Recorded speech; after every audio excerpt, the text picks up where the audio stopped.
This man has an unusual profession.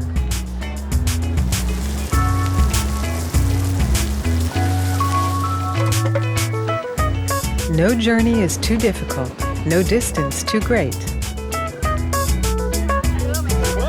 No fruit is too sour, no taste too foreign. Mark Brownstein, 50 years old, American, based in Hong Kong, seeks unknown ingredients to make them available to creative chefs throughout the world.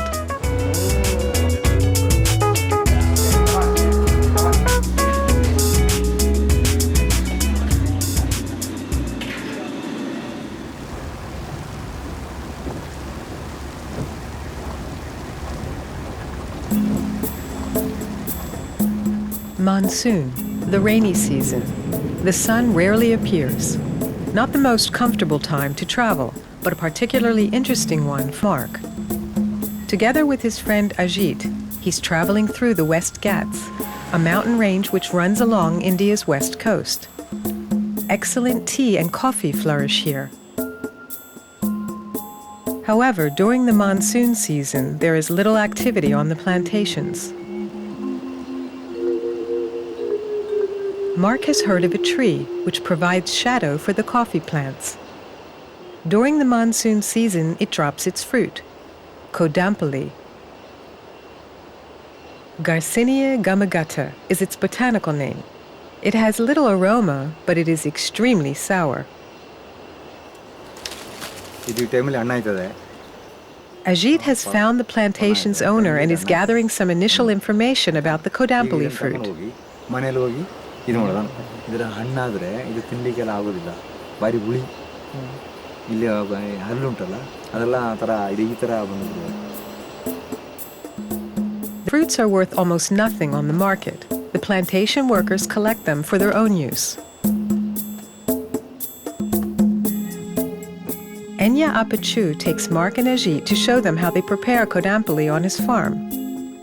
Cut up, cored. He then dries the fruit on a clay oven.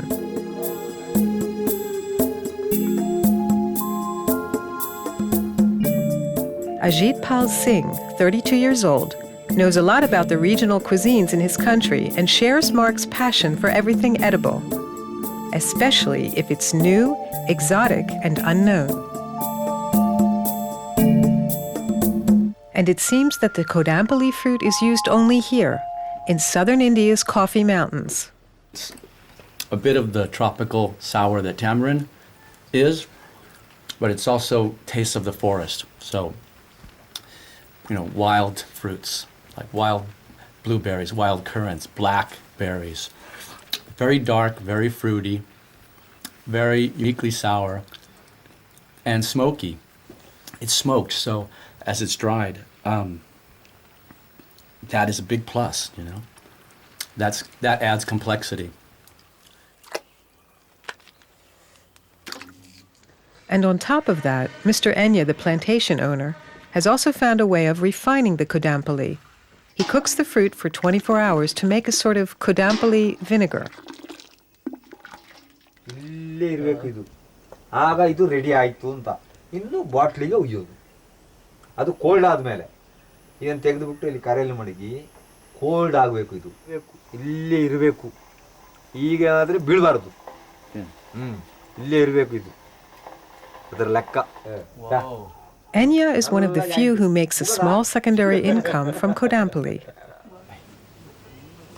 Mark had heard about the fruit, but the Kodampali decoction comes as a complete surprise.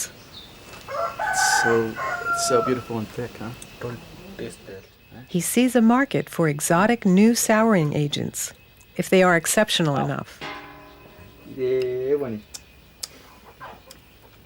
Whoa, very intense. I mean, I can imagine only, marinades, martinis, kind of braising liquids for game, for deer, for rabbit.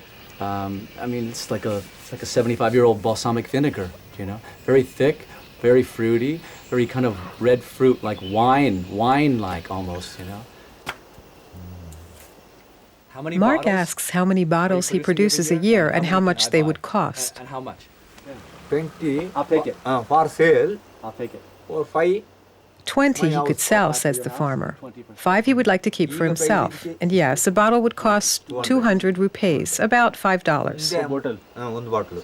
If I brought this to 10 chefs, they would all love it at the top level, you know.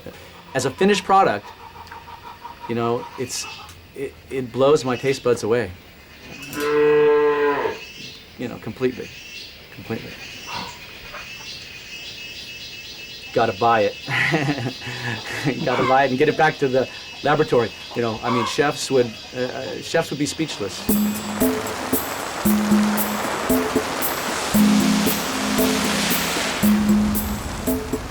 It's not far from the coffee mountains to the ports on the Malabar coast.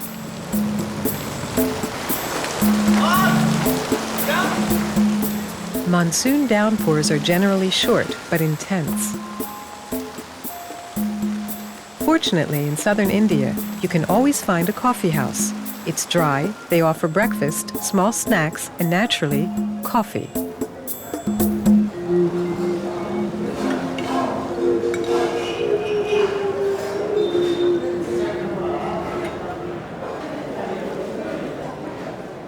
He's not a coffee expert, but this coffee is something special.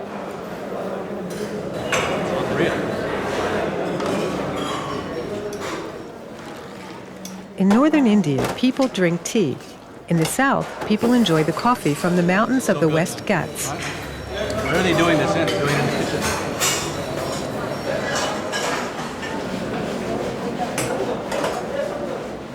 The kitchen in the new Taj Mahal cafe seems untouched by time.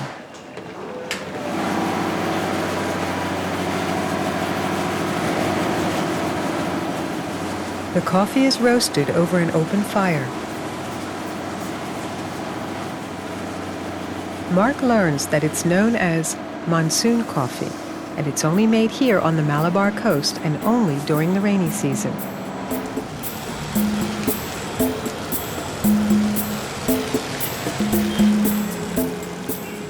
A coffee which truly tastes unique, mild, almost velvety.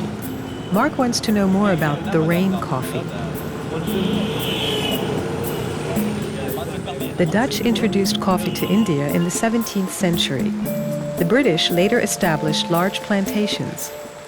The Aspinwall Company was founded during the colonial period, and the warehouses also date from this time. When it rains, there's always a lot to do here.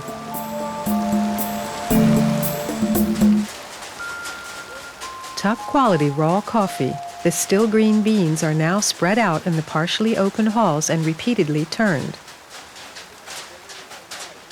This is the result of something that accidentally happened in the 17th century, explains Mr. Timaya, the manager. Coffee used to ship it to Europe through wooden boats. It used to take months together, maybe 6 months, 5 months, I don't know, exact months and things. On the boat, yeah? On the boat. Yeah. When it reaches there, the green coffee turn into white, creamy white. And bloated inside.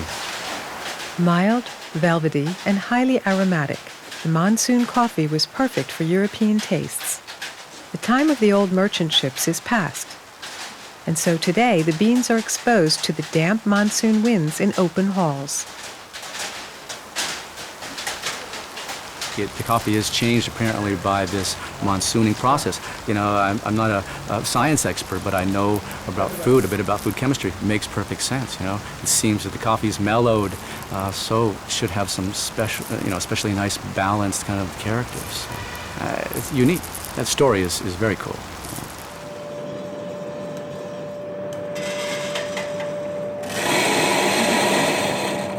Cupping is the systematic evaluation of coffee aromas. Freshly roasted and ground, an exact amount of coffee is brewed and is then tasted at a certain temperature. I mean, the interesting thing would be for this coffee to be accepted by boutique roasters and individuals who appreciate these single estate blends, you know, just as the people do for special denomination for wines and single bean chocolates from Ghana and so forth and so on. That doesn't exist yet, you know. Definitely there's a place for it because it has this soft, wonderful balance. In this weather, it's best to go straight back to the coffee house. Mr. Chinoy, do you think it's possible that I might work a day in the kitchen to just assist some of the... You can join. No problem? I will pay you 55 rupees per day. Yeah. I'm your man already.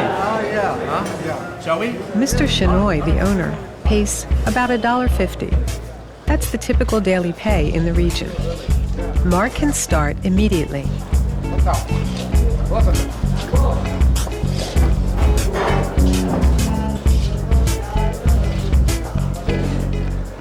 it.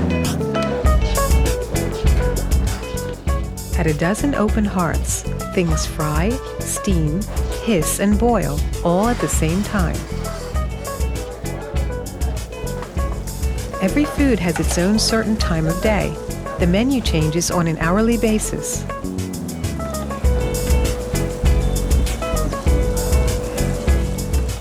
The job has a lot of diversity, but it's hard work.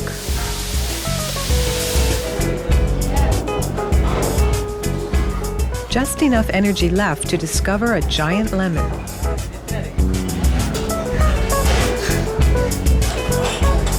The boss raised me to 100 rupees. I don't know why. Watch me sweat tomorrow.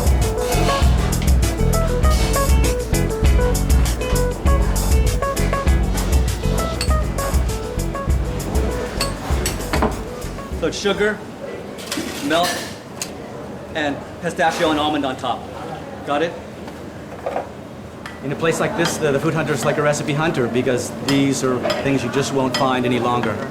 So much to learn from these guys and the way that they do things, their technique, their care, timing.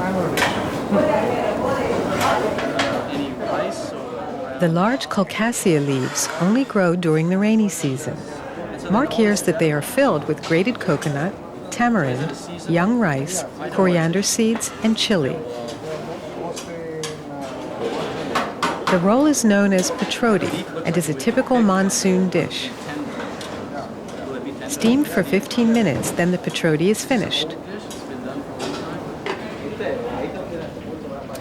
Mr. Shinoy collects and maintains the old original recipes of the southern Indian coffee houses. Amazing.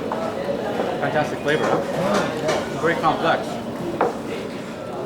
One of your favorite dishes? Very nice. It tastes best with rice and yogurt, says Mr. Shinoy. With rice and some curd.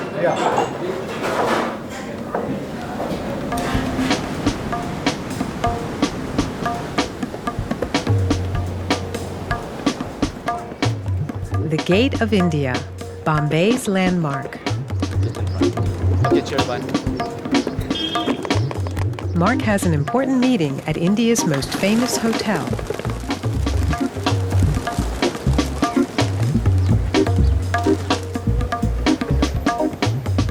The door opens for the first time.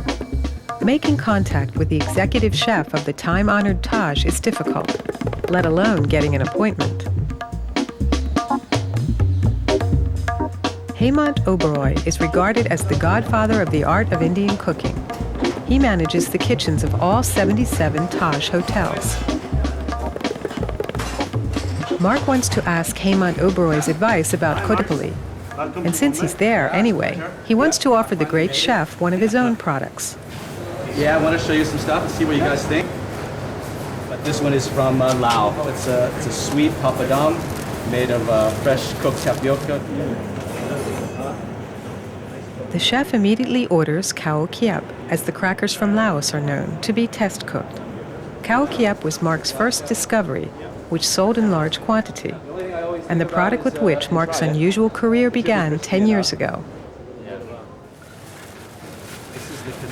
Then Mark shows the star chef the smoke-dried fruit from the mountains, and then the so-called Kodampally vinegar.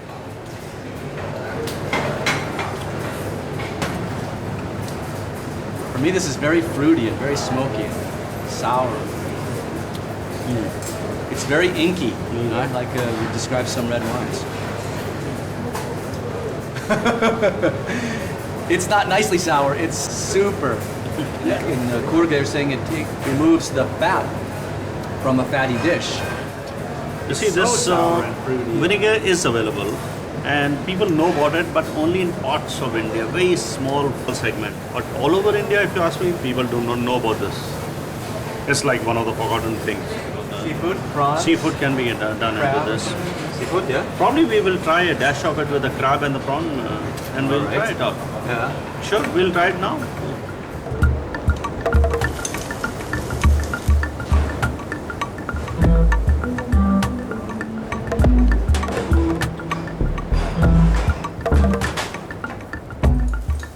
First, they try the Kodampally fruit with crab meat.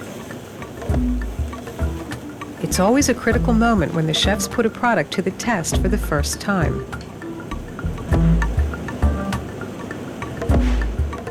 However, Mark doesn't want to sell his discovery yet, especially not to an Indian chef. He simply wants to be able to better assess the potential of the Kodampally vinegar.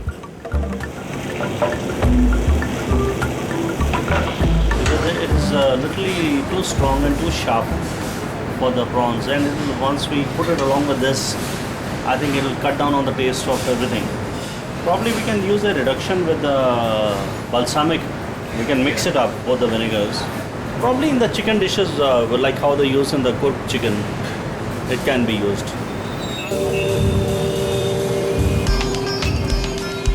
Bombay, 15 million inhabitants, people from throughout India.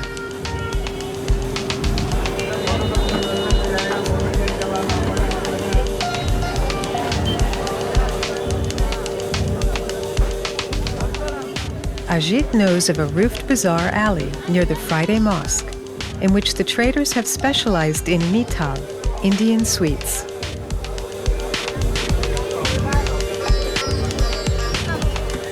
Ramanla Vitaldis has the best.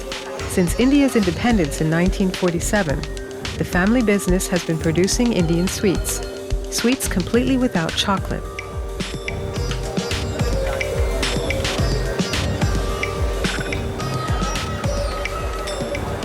This is our specialty. Try this.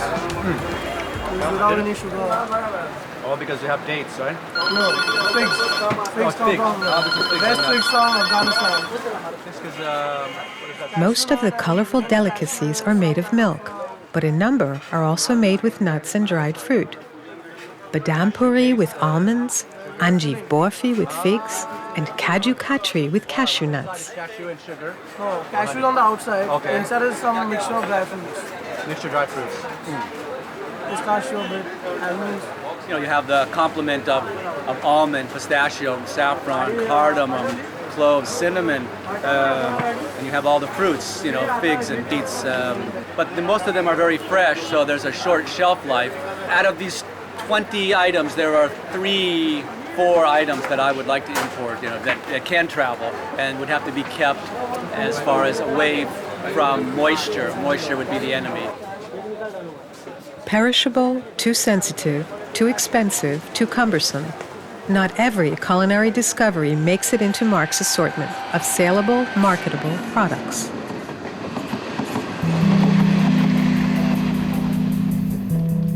Heading south once again. This time, the two are headed towards India's most southwestern state, to Kerala.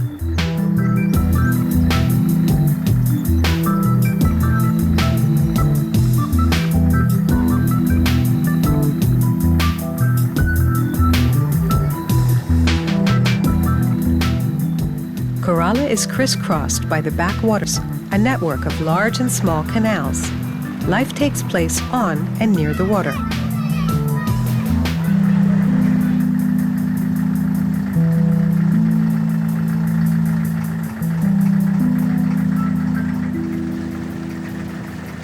Then they see something.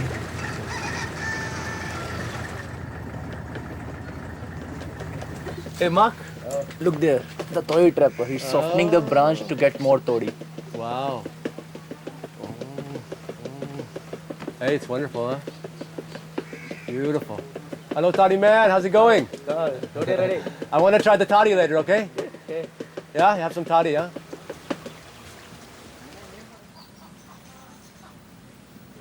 Twice a day, the stems on the palms are cut and a sweet sap flows out, which is collected in the clay jugs.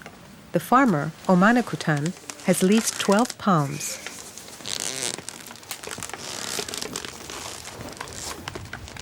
Freshly tapped, it's sweet and doesn't contain any alcohol. However, it immediately begins to ferment and becomes a toddy, a type of palm cider. Ay, salud, huh? Including ants. We get rid of the ants, huh?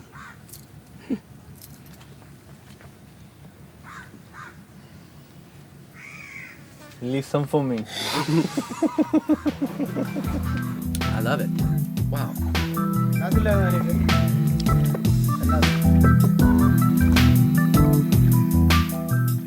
Kutan invites Mark and Ajit to his home.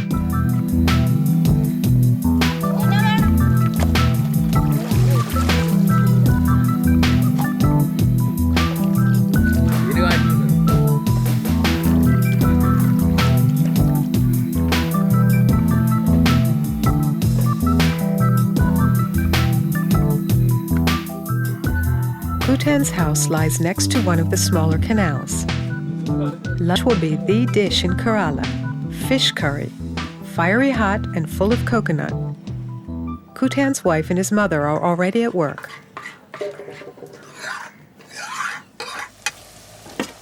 The recipes vary and are passed down within the families. But in order to give the fish the sour note typical of Kerala, all of the women here use the smoked fruit which ripens on the coffee plantations during the monsoon season.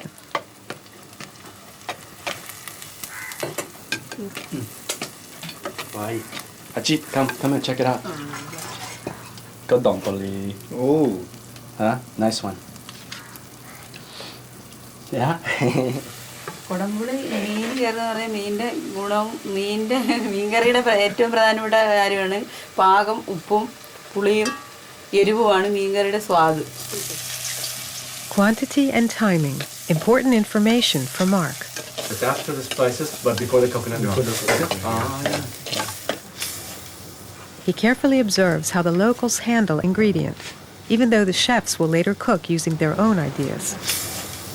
After seeing the kadumpali again, I plan on making this great thing one of my products. You know, it's smoky, it's sour, it's great red fruit flavors to it.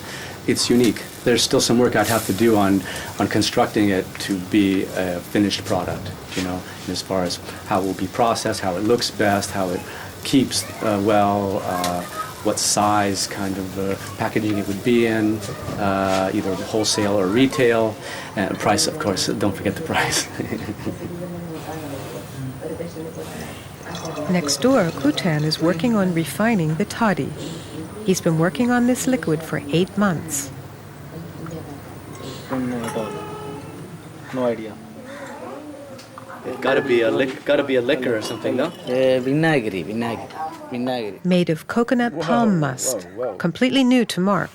പിന്നെ ഇത് വിനാഗിരി എന്ന് പറഞ്ഞു കഴിഞ്ഞാൽ നമ്മുടെ ഈ നാട്ടിൻപുറത്ത് ഇപ്പം നേരത്തെയൊക്കെ സുലഭമായിട്ട് കിട്ടുമായിരുന്നു. ഇപ്പോൾ എന്ന് പറഞ്ഞു കഴിഞ്ഞാൽ മിക്ക വീടുകളിലും ഇല്ല. ഇതിപ്പം ചെത്തു വ്യവസായമായിട്ട് ബന്ധപ്പെട്ട് കഴിയുന്ന ചില ആൾക്കാരുടെ വീടുകളിൽ മാത്രമേ ഉള്ളൂ. ഇപ്പം വളരെ ഒരു വർഷം കഴിയുമ്പോൾ നല്ല സ്പടിയം പോലെ ഇരിക്കും, വെളുത്ത് നല്ല സ്പടിയം പോലെ ഇരിക്കും. Yeah, it's very alive, you know, in aromas. And acidity is superior, you know. It's almost frizzante. As I can imagine doing even like a beurre blanc or something with this, you know, a cream sauce, mignonette, you know, even for making certain drinks, or in the summer, you know, coolers with mint and rum or vodka, and then using a little bit of this vinegar in the drink, you know. Okay, let's have toddy now. Cheers. Yes. Malayalam, cheers. Cheers. Cheers. 6 o'clock in the evening. Now the toddy has enough alcohol to be served in the toddy shop, the small bar next to the canal. The mood improves consistently. Toddy time!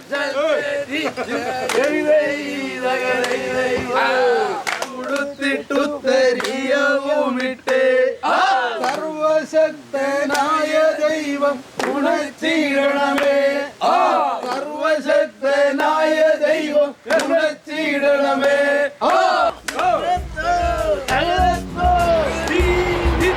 Go!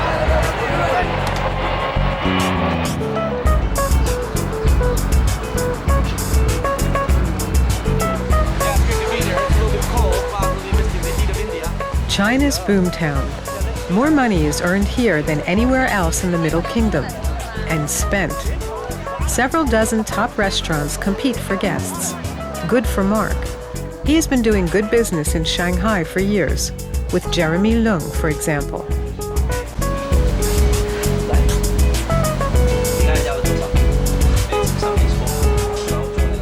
Jeremy Lung is currently regarded as the most creative amongst the Chinese top chefs. Mark has brought along kodampali. Jeremy's inspiration? Kodampali ice cream.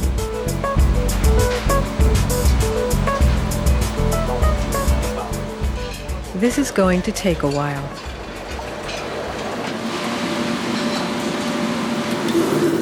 How will the kodampali taste in an original Chinese dish? Jeremy cooks a Shanghai sour soup.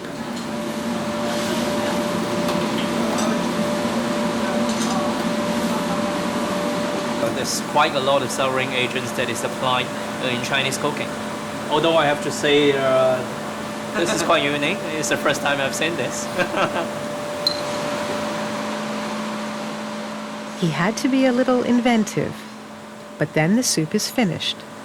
Well, this time it works for me. Wow. And it's not the kind of sourness that comes from like a vinegar that tells you I'm very sour. Huh. I look forward to see whether the dessert works. Yeah, right.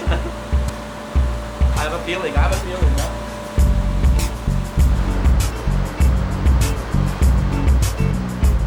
That the sour liquid ultimately finds its way into ice cream surprises the food hunter. The only question is, how does it taste? Sweet and savory. Yeah. The smokiness. This is just the very basic vanilla, contemporary vinegar, a little bit of honey. Certainly a new flavors to sell to Haagen-Dazs. Cut this. Maybe not Haagen-Dazs. Mark is thinking about a much smaller manufacturer. The kodampali from India's mountains seems to have succeeded in Shanghai. If he truly wants to make a business with it, then the work is just beginning. For Mark Brownstein, who so much prefers to travel than to sit behind a desk. You gotta start thinking seriously about the supply chain. Ajit needs to find out if kodampali is available in large enough quantity. However, Mark has to move on to Thailand, where it's hopefully not raining.